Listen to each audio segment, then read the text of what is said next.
Okay, rocket launch with air. Angle of attack equal to 0. Okay, last week and the quiz yesterday was related to a rocket launch without air. So it's now time to put air back on the Earth and launch the rocket. Physics now gets a little bit more complex since air exerts forces, drag here, and lift. It also causes torques. We'll get to torques later. The direction of the drag force is opposite direction of the rocket. Okay, so if the rocket is going up, the drag force is down. The lift is a force perpendicular here to this, what I call the roll axis. And both drag and lift vary depending on the angle of attack. The angle of attack is the angle between the velocity vector and the roll axis. Okay, so if this thing were rotated, say to the right a bit, but still going straight up, there would be an angle of attack greater than 0. For the next couple of days, though, we're going to assume this rocket does not rotate and flies straight up. As a result, we will not have to worry about lift, at least for now. The equation for the drag force is a constant k times velocity squared. K is equal to 1/2 times the drag coefficient times the air density times the cross-section area of the body tube. So the drag force equation tells us that the wider the rocket, the greater the drag force, the higher the air density, so the more humid, for example, the greater the drag force, and also the higher the drag coefficient, the greater the drag force. Okay, so C subscript D here is the drag coefficient for the entire rocket. And it is made up of the following types of drag. Skin friction. It's one of the biggest sources of model rocket drag. Skin friction arises from the interaction between the air and the skin of the body. The smoother the surface of the rocket, the less the skin friction. Then you've got pressure form drag, which is caused by air being forced around the rocket and depends on the rocket shape. Different shapes have different amounts of pressure form drag. Here's an example. A rocket with a cross-section area like this will have much less pressure form drag than a rocket with a cross-section area that looks like this. These drag coefficients are quite a bit different. For a cube, it's 1.05. For a sphere, it's 0.47. Parasitic drag results from imperfections and protrusions on the rocket. For example, the launch lug is a source of parasitic drag. And then you have base drag, which is the component of aerodynamic drag caused by a partial vacuum in the rocket's tail area. The vacuum is the hole created by the rocket's passage through the air. Base drag drops with the diameter of the body tube.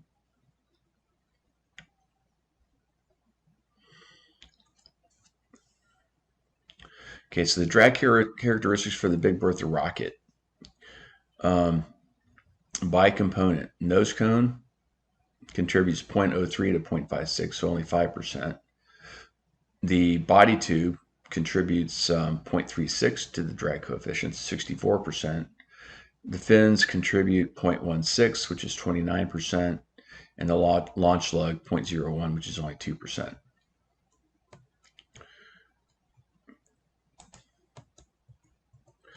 In terms of the type of drag,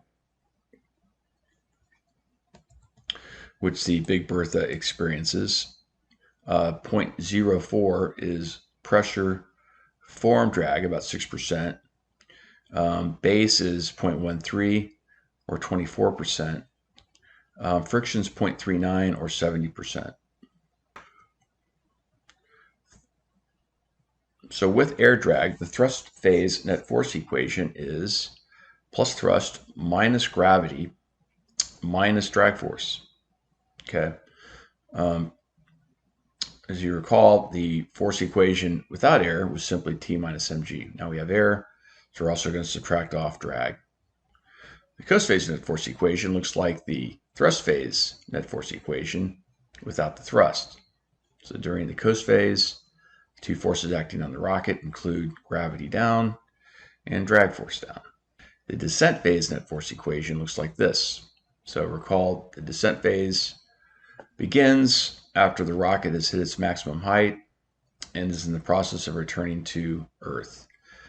So you have gravity down and you have drag force, but this time the direction of the drag force is up.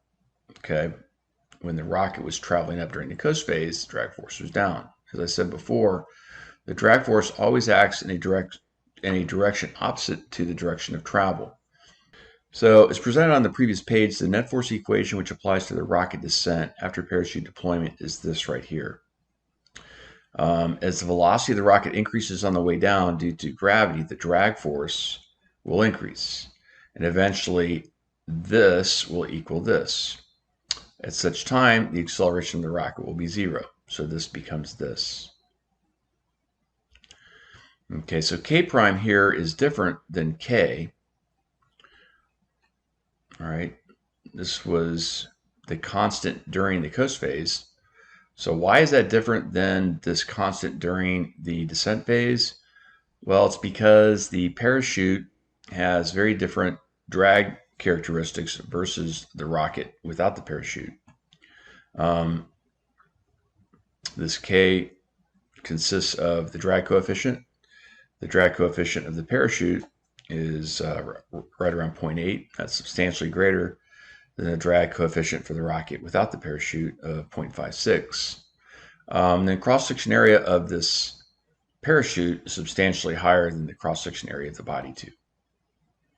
Okay, so this value here, K prime, is much larger than K. Okay, so I'm going to insert this value for K prime here.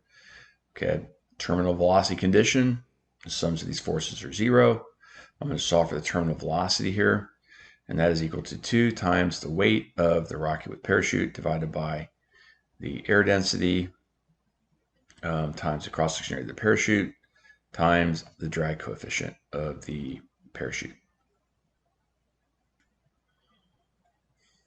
Okay, let's take a look at the graph of the launch of the Big Bertha with air, no wind, using the C6-5 motor.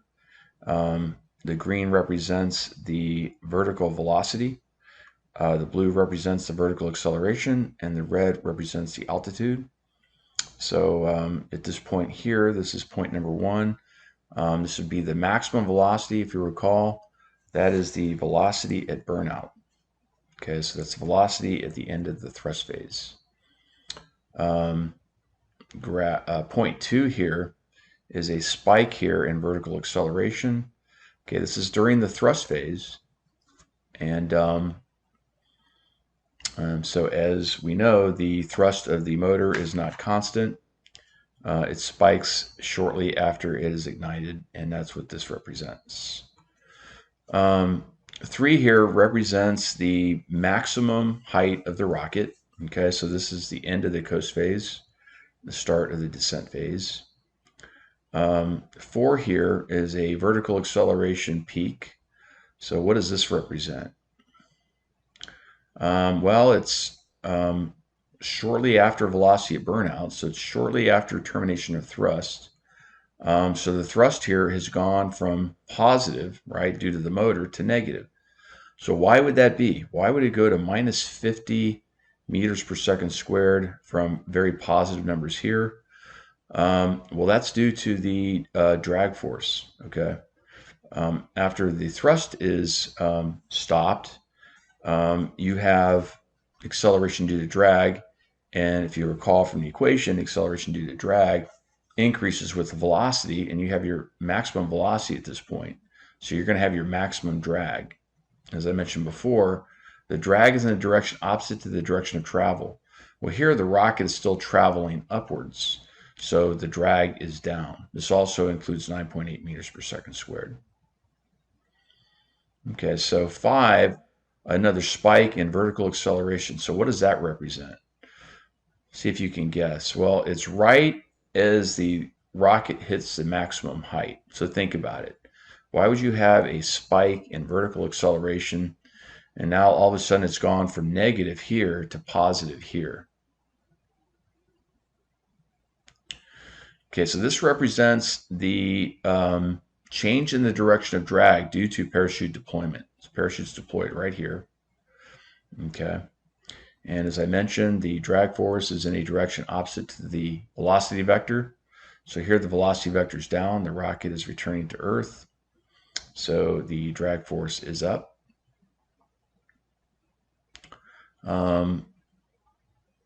Okay, so what else? So 6 is vertical acceleration of, looks like right at 0, oscillates a bit. Okay, so what does this represent? Okay, so here you have the rocket descending, parachute's been deployed. Okay, so recall that once the rocket hits terminal velocity, it is no longer accelerating. So here the acceleration is 0. It looks like it oscillates a little bit around 0. And that's probably related to kind of the rocking of the rocket as it descends. But what you need to know is the vertical acceleration, say on average here, ignore the rocking of the rocket, is 0. The green line, as I mentioned before, is vertical velocity. So as you can see, it's negative, right? The rocket is coming down, so the vertical velocity is negative, and it looks like it's constant here, with a speed of right around 2.5 meters per second or so. So that's what you should get when you do the manual computation. Physics of skin friction. So when air comes into contact with a surface, the air slows. You can see that from this NASA image. This is the airflow, the blue arrows. This right here would be some surface, could be the surface of a rocket or a plate. And it just shows that as the closer the air stream is to the surface, the slower it moves. So thus, from Newton's first law, if the velocity of the air slows, there must be a force exerted on it, and that force in this case is a contact force from the surface. Per Newton's third law, if the surface exerts a force on the air, then the air must have exerted an equal and opposite force on the surface. So a moving rocket in contact with the air will experience a force, and it's in a direction opposite to that of its motion, so it will slow. Laminar versus turbulent flow. Air in contact with the surface of an object will exert a force on it, as I previously stated, but the forces are not constant. They vary greatly depending on whether or not the airflow is laminar or turbulent. This image here is an image of air flowing over the wing.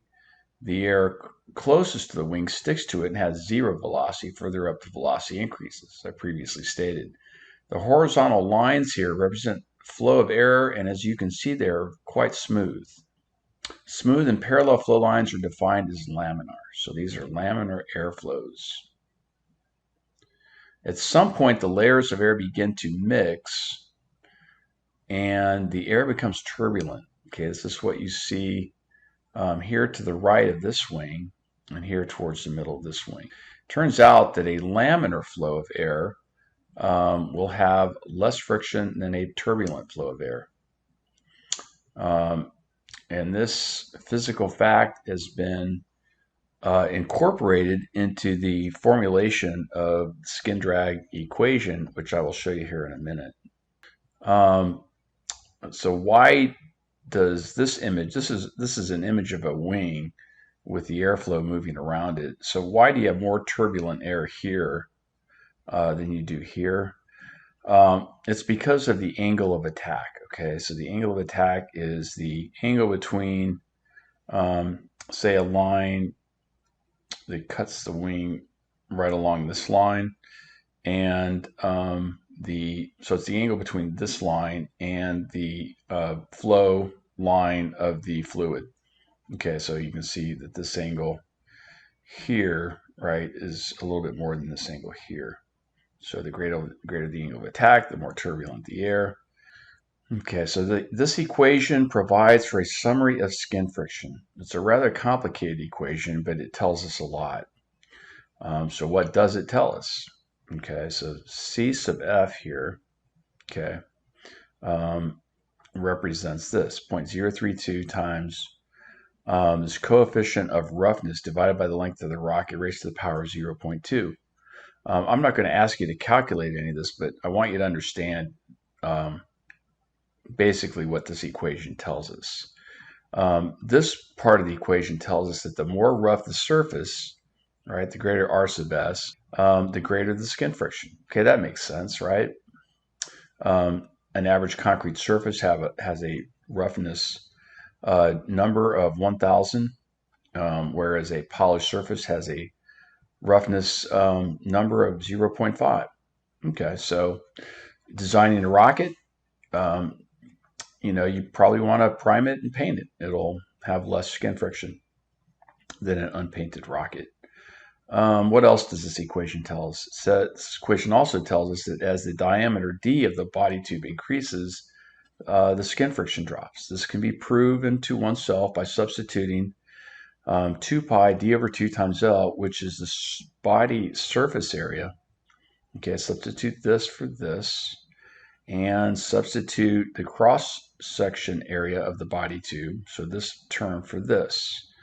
Okay, for d less than 1, which is the case for a model rocket, okay, diameter less than 1 meter, the larger the d, the less the skin friction. So for a rocket of some length L, the larger the diameter, the less the skin friction. This equation also tells us that as the length of the rocket increases, so too does the skin friction.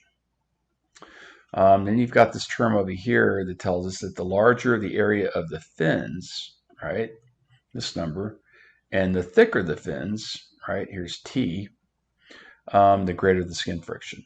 So the overall conclusions related to skin friction and design, the greater the L over D length to diameter ratio of the rocket, the greater the skin friction. Okay, you guys saw this in one of the simulations you ran. The shorter rocket had less of a drag coefficient than the longer rocket. Okay, the larger diameter rocket had less of a drag ratio than the smaller diameter rocket. Okay, however, its overall drag force increased because its cross-section area increased. So, conclude design considerations related to friction. If you want to minimize friction, which is typically what you want to do, because friction and drag steal energy from your rocket, you want to reduce the length to body tube diameter ratio. You want as smooth a rocket surface as possible. You want shapes of body tube and nose cone with minimal form and pressure drag.